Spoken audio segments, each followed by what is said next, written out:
அன்பார்ந்த கடவுளூர் டிவி நேயர்களுக்கு கிருஷ்ணன் ராஜகோபாலன் நல்வணக்கத்தை அறிவித்துக் கொள்கிறேன். இந்த விஸ்வாவசு சித்திரை மாதம் துவக்கத்திலே நமக்கு நல்ல எதிர்காலம் காட்டுறது. அந்த கிரகநாதர்கள் அதிகமாக தொல்லை இல்லாதபடி முக்கியமான நாதர்கள் ராகு கேதுக்களும் அதே மாதிரி குருவும் பெயர்றாங்க. ராகு கேதுக்கள் சித்திரை 11ஆம் தேதி பெயர்றாரு, அதாவது ஏப்ரல் 26ஆம் தேதி. அதுவே குருவானவர் மாத கடைசியில் 28ஆம் தேதி, அதாவது 11 மே அன்று 2025 பேர்றார், மீனத்துக்கு பேர்றார். அதிகபட்சம் பார்த்தோன்னா கும்பத்தில் சனீஸ்வர் உட்கார்ந்துருப்பார். இப்போதைக்கு போக போதில்லை, அது இருக்கும். பராபவ வருஷம்லாம் முடிஞ்சு கடைசியில் இந்த விசுவாசத்தில் கடைசியில் தான் மாசி மாதம்லாம் பேர். இப்போ ஒன்றும் இல்லை, 26/2026 இந்த புதன் வக்கரமாகி 27 மீனத்தில் உட்காந்துருக்காரு. மீனத்தில் யார் உட்காந்துருக்காருன்னா புதன் உட்காந்துருக்கார். சுக்கரம் வக்கரமாகி சரியாகிடுறார். அதுக்கு பிறகு நம்ம ராகு இருக்கார்.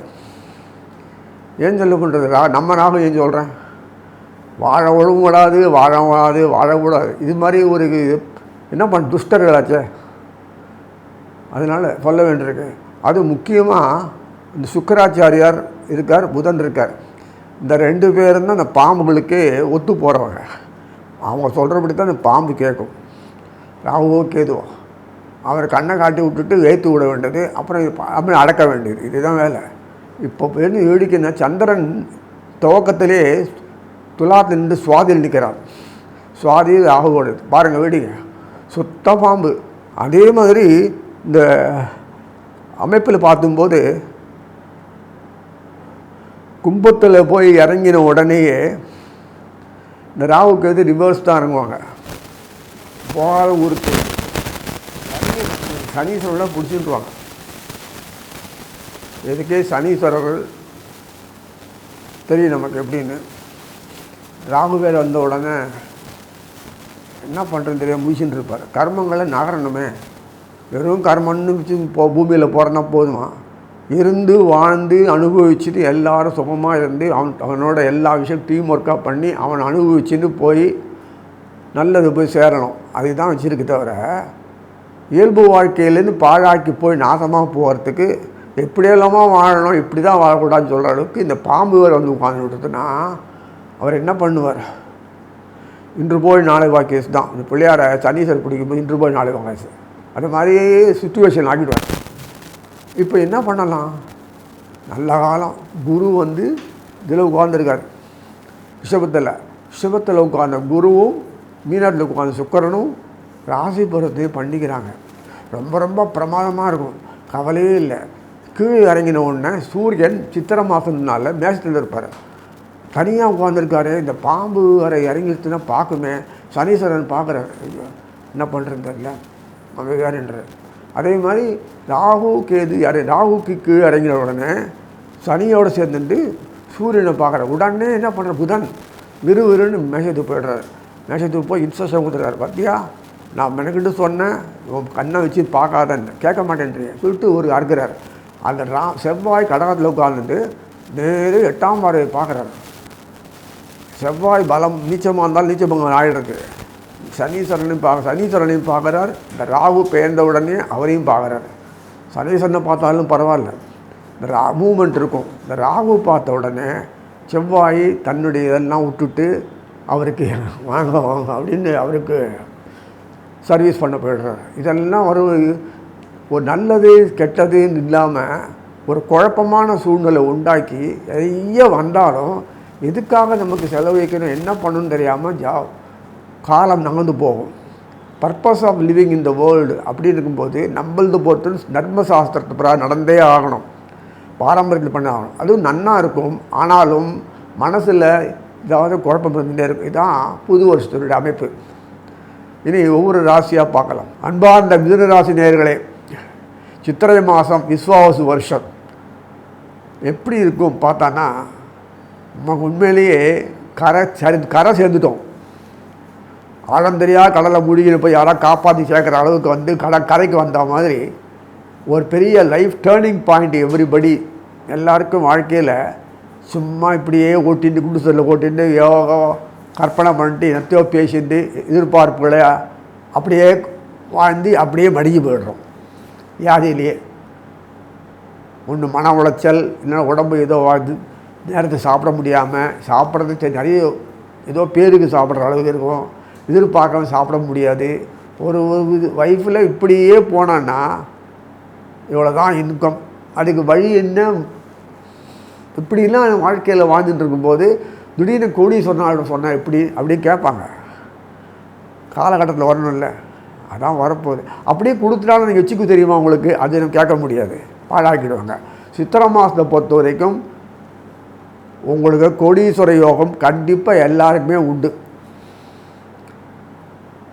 எனக்கு பொறுத்த வரைக்கும் 1,00,000 வந்தாலும் கோடீஸ்வரம் தான். நான் ஒருத்தர் தகுந்த மாதிரி தேவைகள் விருப்பமாகும். எல்லாருக்கும் வீடு வசதி, பாரதி கண்டு கனவு மாதிரி ஒவ்வொருத்தருக்கும் குடிசை வீடாக சொந்தமாக இருக்கணும், வாடகைகள் கூடாது. அப்படின்ற அளவுக்கு எல்லாருக்கும் வீடு வசதி எல்லாம் கிடைக்கும். பணம் ரொட்டேட் நிறைய வரும்.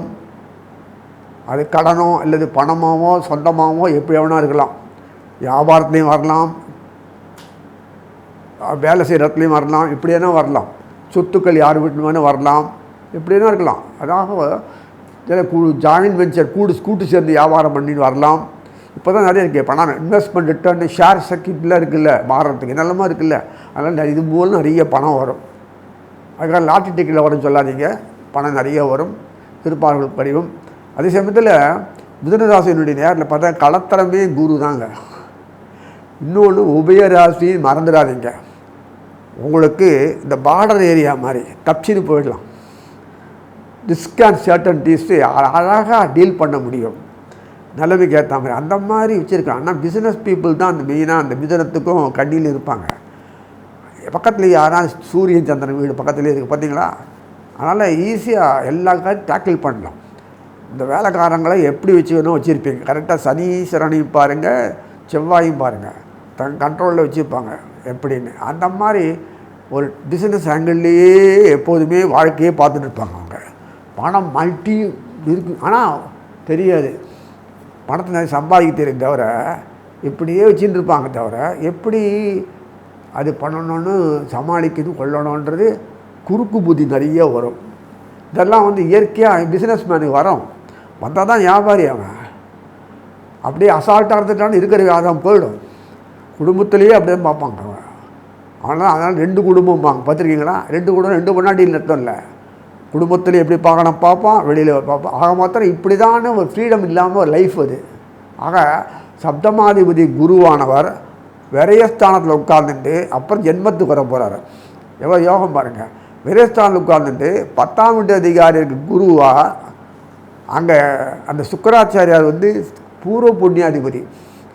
சும்மா ஒன்றும் இல்லை பாருங்கள். பிஸ்னஸ் மேன் எப்பேற்பட்ட ஆளுங்க பாருங்கள், கரெக்டாக எங்கே காவை அடிக்கிறான். விரயஸ்தானன்றது செலவழிக்கிற ஸ்தானம் இல்லை, செலவழிக்கத்தான் பணம் தஸ்தரலாம். மூவ்மெண்ட் இருக்கணும் இல்லையா, இல்லைன்னா ஸ்டாக்கு லாஸ் ஆகிடும். அதுதான் அயன சயன போகம்ன்றது. விருத்திக்கு வர ஸ்தானம் தான் அயன சயன போகம். அயனம்ன்றது நல்ல சம்பாதிக்கிறது, சயனம்ன்றது அப்பா நிம்மதி, பீஸ்ஃபுல் லைஃப் நிம்மதி. சயனம்ன்றது போகம்ன்றது இன்னும் அனுபவிக்கிறது. எதுக்கு பர்பஸ் ஆஃப் லிவிங் இல்லையா. அந்த 3 கொடுக்கணும். 12ஆம் இடம், 12ஆம் வீட்டில் குரு உட்கார்ந்துட்டு அந்த 10ஆம் வீடு சம்மந்தப்பட்ட குருவோட வீட்டில் சுக்கிரன் உட்கார்ந்துட்டு கூடையே புதன் உட்கார்ந்துட்டு அட்டகாசமாக பண்ணுறான். அப்புறம் ராகு இறங்கிட்டு இருக்கு உட்கார்ந்துட்டு செயல்படுறாருல்ல. பாக்கியஸ்தானத்தில் சனீஸ்வரனே உட்கார்ந்துருக்கார். புரியுங்களா? அதனால் ஒரு பிரச்சனையும் இல்லை.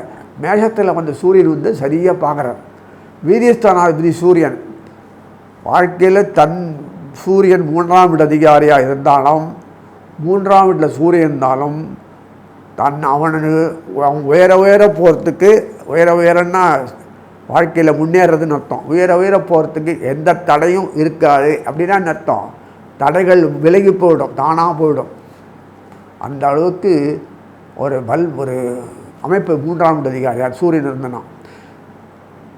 அந்த வீரியஸ்தானம் பிறகு உடம்பில் செயல்படக்கூடியது புத்தி, டைம் எலிமெண்ட்டு, ஆப்பர்ச்சுனிட்டி, எதிர்பார்ப்புகள், எதிராளிகள் சம்மந்தப்பட்ட தொடர்பு உள்ள அதெல்லாம் ஒரு சேர இருக்கிறது ரொம்ப கஷ்டம்.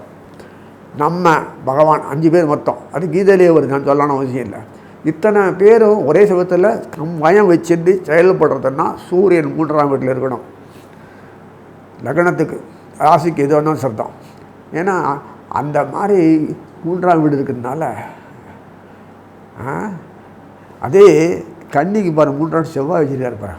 இந்த உபயராசி மாத்திரமே நிறைய இது நிறைய வரவான வந்திருக்கான்னு நினைக்கிறாங்களாம். இந்த விருச்சிகம், துலாமு, மேஷம், ரிஷபம் இதெல்லாம் பாவப்பட்ட ஜென்மங்கள். மற்றவனுக்காகவே வாழ்ந்து சாவணும், இப்படியே தான் இருக்குது. அது மாதிரி இந்த உபயராசி மாத்திரம் சுகமாக வாழ்க்கை ஓட்டின்னு ஓடுவாங்க. அது மகரம் கும்பம் பர்பஸாக உபயராசி கிடையாது. ஆனால் டைரக்ட் நேரடி தொடர்பு பகவான்கிட்ட. சனீஸ்வரன் மாத்திரம் சம்மந்தப்பட்ட வீட்டில் ஏன் கொடுத்துருக்காங்கன்னா, சனீஸ்வரன் தான் எல்லா கர்மங்களுக்கும் இப்படி ஒரு அமைப்பே உண்டாக்குறாரு. பூஜை பூமி காரகன் செவ்வாய் சொல்கிறோம், ஆனால் உண்மையிலே பூமி சனீசன் தான். மண் திங்கிறது சோறு எங்கேருந்து வருது? ஆகாசம்தான் வருது. நம்ம மண் ஒவ்வொரு ஊர்லேயும் ஒரு மாதிரி இருக்குல்ல, ஒவ்வொரு நாட்டில் ஒரு மாதிரி, ஒவ்வொரு தேசத்தில் ஒரு மாதிரி அத்தனை விளைபொருள் உண்டு. அங்கே விளையாது இங்கே வளரணும் அவசியம் இல்லை. புரியுதா? அந்த மண் தண்ணி கொஞ்சம் பஞ்சபூதம் தண்ணி சாப்பிட்டோம் அந்தந்த ஊருக்கு அந்த மாதிரி முகங்கள்லாம் அமையும். கேரக்டர், ஃபேஸ், இதெல்லாம் எவ்வளோ விஷயம் இருக்குது அண்ணா இருக்கும் லைஃப்பில். எதுக்கு சொல்கிறேன்னா, மிதுனத்தை பொறுத்த வரைக்கும் பாக்யாதிபதி சனீஸ்வரன் தான், கூடயே ராகு. இந்த ராகுக்கு எதுக்கள் புதனுடைய வேலைக்காரங்க, சுக்கரன் புதனுடைய வேலைக்காரங்க. பார்த்தீங்களா? சுக்கராச்சாரியாருக்கு அசுரர்கள் சம்மந்தப்பட்டதுனால அந்த ராகுக்கையில் ஒத்துழைக்கணும். அதே கன்வெர்ட் ஆகி தேவனானனால குருக்கு அவங்க ஒத்துழைக்கணும். அப்படி வச்சுருப்பாங்க. நடுவில் ஏன்னா கர்மங்களுக்கு ஏற்ற மாதிரி அவங்கள விட்டு பிடிக்கிறாங்க, விட்டு கொடுத்து பண்ணணும். 2 பேரும் வேணும் இல்லை, கொலைகாரனும் வேணும், கொலைப்படக்கூடிய பொருளும் வேணும், அவங்களும் வேணும். என்ன அநியாயமே இருக்குன்னா, படைச்சவனை கேளு. நீ குண்டு சட்டை குதிரை ஓட்டு உட்காந்து நம்ம பிறக்கலை. இதெல்லாம் ஃபேஸ் பண்ணணும் வாழ்க்கையில் இதெல்லாம் பார்த்து ஃபேஸ் பண்ணால் தான் நம்ம வாழ்க்கையில் ரசனை. அவனுக்கு நமக்கு வேதனை இதுதானே, அது பிறக்கவே கூடாது. இருக்குது சரி பரவாயில்ல. மிதுனத்தை பொறுத்த வரைக்கும் லாபஸ்தானாதிபதி பார்த்தான்னா பாக்கியஸ்தான அவர் தான். லாபஸ்தானாதிபதியே மிதுனத்துக்கு பார்த்தான்னா செவ்வாய் தான். அந்த செவ்வாய் தனம் வீட்டில் உட்காந்துட்டு பலம் சாதுவாக இருக்காங்க இருந்துட்டு நீச்சபங்கமாகி சனீஸ்வரன் நேரடி தொடர்பு 8ஆம் பார்வை. ராகு வந்த உடனே ஒரு மாதிரி பார்க்கும். ராகு எங்கிட்ட வா அப்படின்றது. சரி ஐயா அப்படி சொல்லிட்டு எப்பொழுதுமே சாத்திகமாக இருந்தால் மூளை வேலை செய்யும். நம்ம அமைதியாக இருந்தோன்னா, மற்றபடி ஆக்ரோஷமாக வேறு மாதிரி இருந்தோன்னா வேலை செய்யாது, புத்தி தடுமாறி போயிடும். இது எல்லோருக்கும் தெரியும். சாத்தியமாக இருக்கார் அந்த இடத்துல கடகத்தில். அதனால் நண்பர் வீடு சந்தன வீடு இல்லை, அழகாக அனுபவிச்சுட்டு ராகு சொன்ன உடனே புரிஞ்சுட்டு டக்குன்னு உடனே ஆக்ரோஷம் ஆகாதபடி ரத்தம் பண்ணாமல் அப்படின்னு பரவாயில்ல, சந்தோஷம்தான். எதுக்கு சொல்கிறேன்னா, எல்லாம் காரண காரியங்களை செட்டப் பண்ணி ஏற்பாடு பண்ணி தான் வந்திருக்கு. புது வருஷத்தில் சூப்பராக இருக்கும். ஏன்னா மிதுனத்தினுடைய லாபத்தில் வீட்டில் சூரியன் உட்கார்ந்துருக்கார், புதனும் உட்கார்ந்துட்டார். ஆசைநாதன் அவரே தான், சுகஸ்தானதி அவர் தான். குரு 12ஆம் வீட்டில் உட்கார வச்சுட்டு அப்புறம் ஜென்மத்தில் உட்கார வச்சார். ஜென்மத்தில் உட்கார்ந்தான முக்கியமான 3 பாதையை பார்ப்பார். அத்தனை தோஷம் போயிடும். ஜென்மத்தில் யாருக்காக குரு இருந்தான்னா அவருடைய பார்வை 5ஆம் வீடு, 7ஆம் வீடு, 9ஆம் வீடு போகுமா இல்லையா? போச்சு. அதான் மெயினு. எதுக்காக பிறந்தா, என்ன கொண்டு வந்தால், என்ன அனுபவிக்க போகிற, என்னத்தை தீர்க்க போகிற, என்ன அப்படின்னு செஞ்சு என்னத்தை அனுபவிக்க போகிறன்றது தான் இங்கே. தவிர அதுதான் அந்த அமைப்பில் தான் ஜாதகமெல்லாம் போட்டிருக்கு நாடி பிரகாரம். ஆனால் அட்டவாசமாக அந்த நாடி பிரகாரம் பார்த்தோன்னா வீதத்துக்கு ஓஹோன்னு இருக்குது. ஆனால் எப்போதுமே இல்லை, ஒன்றும் பிரச்சனை இல்லை, அது சுயமாக அப்படின்னு சிம்பிளாக கை வச்சு விட்ருவோம். இதெல்லாம் வாங்கி என்ன பண்ண போகிறதுன்னு இன்டர்நேஷ்னல் ட்ரேட் பண்ண போகிறாங்களா? அவ்வளோ பணத்தை வச்சுக்கிட்டு வரப்போகுது. பணம் பொருள் அந்தஸ்தெல்லாம் வரப்போகுது. அப்போவும் வருது, எப்போதும் போல இருக்கிற மாதிரி இருக்கும் மிதுனத்தில். அதான் ஆச்சரியம். இந்த வாரிசு பார்த்தோன்னா பூர்வ புண்ணாதி சுக்கராச்சாரியர் தான். அந்த வாரிசு வீடு சந்தனம் உட்காந்துட்டு இந்த சித்திரா மாதத்தை ஸ்டார்டிங் தற்காலிகம். அது சுவாதியில் நின்றுட்டார். சுவாதி பாம்போடது. இப்போ ராகுக்கு இது பயிற்சி ஆட வேண்டி பார்த்தோன்னா ஃபுல் பெல்ட்டு ராகு கேதுக்குள்ளே இருக்குது. நல்ல காலம். செவ்வாய் வந்து மூக்கை தூக்காமல் இருந்து சாதுவாக இருந்தால் சந்தோஷ விஷயம்தான். ஏன்னா மிதுனத்துக்கு செவ்வாய் வந்து பார்த்திங்கன்னா 6ஆம் வீட்டு அதிகாரி, லாபத்தான அதிபதி. 6ஆம் வீட்டு அதிகாரி ஒழுங்காக ஒர்க் பண்ணால் தான் லாபம் வரும். சப்போஸ் இன்னும் லாபம் வராது இல்லையா? பிஸ்னஸ்மேன் தெரியும் உங்களுக்கு. காரையும் கை விடணும்னா நம்ம மூஞ்சி தூக்காமல் இருக்கணும், புத்தி காமிக்காமல் இருக்கணும். அதானே உண்மை. தகுந்த மாதிரி போகணும். அதுதான் செவ்வாய் அந்த வீட்டில் அமைதியாக இருக்கும்படி பண்ணிட்டார். ஸோ எல்லாத்துக்கும் முன்னேற்பாடு பண்ணி வந்த மாதிரி தான் அமைப்பில் இருக்குது. ஏன்னா என்ன துஸ்தர மாதம் பொறுத்த வரைக்கும் நம்மளை பொறுத்த வரைக்கும் இவ்வளோ எதிர்பார்ப்புகள் வரும்னு நான் நினைக்கவே இல்லை. நிறைய எதிர்பார்ப்புகள் பிரகாரம் கைகூடணும். தேவைகளுக்கு மேலே எல்லாம் வரும். மனுஷனுக்கு சாப்பாடு சாப்பிட்டா தான் வயிறு திருப்தி போதும்மா. மற்றதெல்லாம் கொடுத்தா போதுன்னு சொல்லுவானா? தேவைக்கு மேலே வரும். பணம் பொருள், அந்த சொத்து பத்து, வெறும் பணம் இல்லை, சொத்து பத்து, மனுஷ தயவு, என்னென்ன உண்டோ. பகை பாராட்டாமல் இருக்கிறது, சந்தோஷமாக இருக்குது. உறவுகளை கூடி அனுப்பி இன்ட்ரடியூஸ் பண்ணி உறவு சொல்லி பார்த்துருக்கீங்களா? அந்த பண்ணிக்கிற அளவுக்கு எல்லாம் வந்து குழந்தை பொண்ணை சிந்து என்னென்ன கல்யாணம் ஆனால் இந்த ஸ்டேஜில் உடனே கல்யாணம் பண்ணுறது ஏற்பாடு பண்ணுவாங்க. அவ்வளோ டிமாண்டு கல்யாணத்துக்கு. ஸோ காலம் தடந்து கிடையாது. என் பையன் இப்போ தான் வேலைக்கு போயிருக்கான், அதுக்குள்ளே கல்யாணமா? பரவாயில்ல, அந்த எப்படி நம்ம வாழ்க்கை வாழ முடியும்னு சொல்லிட்டு கல்யாணம் பண்ணி விட்ருவாங்க. பொண்ணுக்கும் அப்படி தான், பையனுக்கும் அப்படி தான். வாரிசுகள் நிறையவே பிறக்கும். லேட்டாக பண்ணுறதுனால குழந்தை ரெண்டு யோசித்து பெறுறாங்க. இப்போ கடகடான்னு குழந்தைகள் நிறையா வரும். ஆரோக்கியமாக இருக்கும், ஆனந்தமாக இருக்கும், குதூகலமாக இருக்கும். வீட்டில் ஏதாவது விழாக்கள் இருந்துகிட்டே இருக்கும். தெய்வத்தோட நிறைய இருக்கும். ஆனால் வியாதி அப்படின்னா என்ன கேட்குற அளவுக்கு வியாதியே இருக்காது. அந்த உடம்புல ஏதாவது உபாதை இருந்தால் கூட அந்த சந்தோஷத்தை தெரியாது எதுவுமே. அந்த அளவுக்கு எல்லாமே நன்னாகிடுவாங்க. சுகர் பேஷண்ட்டெல்லாம் உடம்பு சுகரெல்லாம் குறைஞ்சிரும், டயபெட்டிஸ் குறைஞ்சிரும், கை கால் மூட்டு வலி, கண்ணு வலி, மூண்டு வலி, தொட்ட வலி, இதெல்லாம் வழியில் சொல்கிறீங்களோ அதுக்கு டாக்டர்கிட்ட போய் ஸ்கேனு, எம்ஆர்எஃப், இந்த ஸ்கேன், அந்த ஸ்கேன், அதெல்லாம் உண்மையே இருக்காது இனிமேல். இந்த ஒரு மாதம் அந்த அளவுக்கு சிறப்பான வாழ்க்கையை கொடுக்கக்கூடியது இந்த மிதுனராசி நேயர்கள் பொறுத்த வரைக்குமே. சப்தமாதிபதி அருமையாக உபயமர் பிரமாதமாக பண்ணுறாரு. சப்தமாதிபதி உங்களுக்கு ஜீவனஸ்தான அதிபதி. அதனால் ஒரு பிரச்சனையும் இல்லாமல் இந்த மாதம் போகிறதே தெரியாது. அந்த அளவுக்கு இந்த ஒரே மாதத்தில் வேர்ல்டு லெவலில் நீங்கள் இண்டஸ்ட்ரி டெவலப் பண்ணிவிடுவீங்க சொந்தமாக வச்சுருந்தீங்கன்னா. ஏன்னா சுற்றி நாடெல்லாம் 0. நான் பல தடவை முன்னாடியே சொல்லியிருக்கேன். நம்ம வந்து என் பையன் 60 மார்க் வாங்கணும், அவன் தான் வாங்குவான், 90 வாங்க மாட்டான். அவன் தான் டிஸ்ட்ரிபியூஷன் வாங்கணும். என்ன செய்யலான்னா மற்றவங்களெல்லாம் ஃபெயில் ஆக்கிடுவாங்க, 40 வாங்க வைப்பாங்க. பார்த்தீங்களா எப்படி இருக்குது பார்த்தியா? அதுதான் இந்த பாம்பு பண்ணுற வேலை. ஏன்னா பாம்புகள் ராகுக்கேதுக்கள் மிதுனத்துக்கும் இந்த சுக்கராச்சாரருக்கும் எல்லாருக்குமே ஃபேஸ் பண்ணும். உபயராசிகளுக்கெல்லாம் ரொம்ப ஹெல்ப்ஃபுல்லாக இருப்பாங்க. சூரியன் சந்திரன் தவிர, செவ்வாய் சனி தவிர இந்த இந்த சர்ப்பங்கள் மற்றவங்க அத்தனையும் நல்லது செய்யும். அது ஏன்னா வேலைக்காரனாக இருக்கணும். எப்படி பாருங்கள், இது ராகு கேதுகள் அடித்து ஒன்று. சாமியார் அப்படி தான் இருப்பான். அது உதாரணம் நானே தான், அவ்வளோதான். சாமியார் வேலை செய்ய மாட்டார், இப்படி தான். ஸோ இப்படிலாம் ஒரு எண்ணங்களில் செயல்படுவாங்க. அதெல்லாம் பயப்பட வேண்டியதில்லை. இந்த மாதம் நல்லா அருமையாக இருக்கு சொல்லி வாழ்த்துகிறேன். கடவுள் அருள் டிவியை பார்த்தமைக்கு நன்றிகள். மேலும் இது போன்ற தகவல்களை தெரிந்து கொள்ள கடவுள் அருள் டிவியை சப்ஸ்கிரைப் செய்யுங்கள். மறக்காமல் பெல் ஐக்கானை கிளிக் செய்யுங்கள்.